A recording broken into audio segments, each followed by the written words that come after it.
Welcome to another edition of the Recruiting Scoop. And Raiderland, I have good news yet again. Man, it's been actually, I feel like more good news in this last 2 weeks around Red Raider football than there has been in the last 2 months, to be quite honest. But another commit, defensive end Isaac Smith out of Wagoner, Oklahoma, 6'5", 235 pounds. And here's a kicker on him, all right? Here's a kicker on this new commit, Isaac Smith. He's fast. He's really fast. As a matter of fact, he's one of the best sprinters at his high school. He runs the 400, which isn't, the 100 or 200, but still, imagine a 6'5", 235-pound guy sprinting down the track. It's a pretty impressive sight.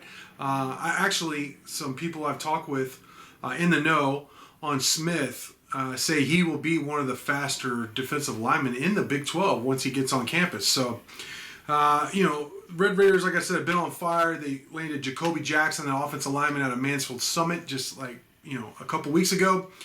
Landed Cameron Valdez, one of the top running backs in the state of Texas, and now you add your third defensive lineman, a high school defensive lineman, in Isaac Smith. You flip him from Tulsa, and Smith is a guy who, he actually visited.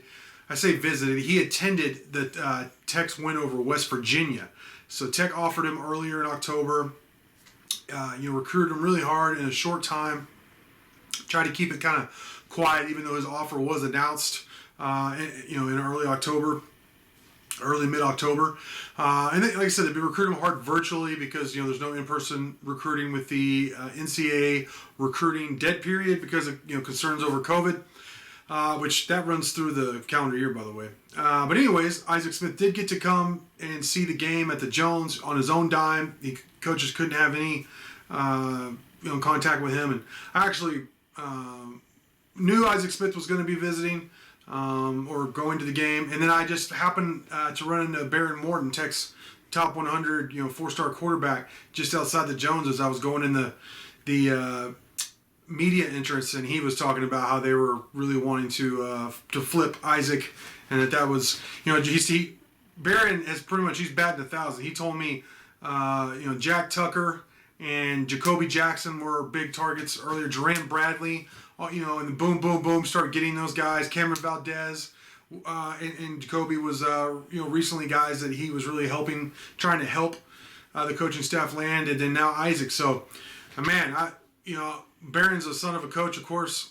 His dad's his head coach there at Eastland, and he coached at Midland Lee and Lubbock Monterey. So perhaps there's coaching in Baron's future, and certainly as a recruiter in college, if he wants to, at some point way down the line, right? But anyways, Isaac Smith, he joins Amarian Banks out of Wichita Falls Rider, who's a big-time prospect, and Charles Esters out of Cedar Hill. As defensive line commits. That's really good. I mean, those two guys, Esters and Banks, are guys Tech normally doesn't sniff. And, when you look at Isaac Smith's recruiting profile, he was rated as an 81, which is lower. That's a low 3-star. And his only other offer was Tulsa. So he's more of a project, and who he reminds me of is a faster Eli Howard. Eli Howard was a 2-star prospect that at San Angelo Central that Tech offered, but he actually chose North Texas over the Red Raiders as one of the lowlights of recent Texas Tech recruiting. But then, of course, he ended up at Tech. He followed Kevin Patrick, the defensive line coach, who was at North Texas and was hired at Tech. Kevin Patrick didn't like to admit that, but that's what happened. He chose to play for Kevin Patrick at North Texas, and then he followed him to Tech. I'm not saying anything illegal happened, but that is what happened. And then, of course, he has developed into a really good player, all Big 12 player for Texas Tech, and he's one of the best players on the roster right now. And when he got on campus, he was 230, 240, and he gradually 250, 260. Last year he was 275, and now I was saying, just happened to be saying this at the West Virginia game the other day. He is huge. He's 280, and he looks like it. He looks like he ate he doubled in size, basically, is what it looked like. He's definitely working out and hitting the training table. And I think that's the expectation with Isaac Smith, is if he could keep that athleticism and then, get to 250 pretty quickly. He's 235. Those guys, I think the first 10, 15 pounds for linemen isn't really that tough. It's after that. Can you add that bulk and still retain your quickness and athleticism? Because I know they want them to get up to 280. I mean, that's how they want their defensive ends, is to be like, 275, 280 in the scheme. So that's, he'll be a project, and that's what they're looking to do. But I like him. He has a high ceiling because of that athleticism and that speed. So, I mean, to me, he's a really good pickup. And you go into Oklahoma, obviously this coaching staff is very familiar with Oklahoma, and I think their intel coming out of that state is going to be very good for the most part. I like the guys that they've recruited out of that state. So, a very solid pickup for Texas Tech. Anytime you get a defensive lineman with promise, I think you should celebrate that. That's just my humble opinion. But, just more exciting news on the recruiting trail. And, he's not the only guy that Tech wants to flip.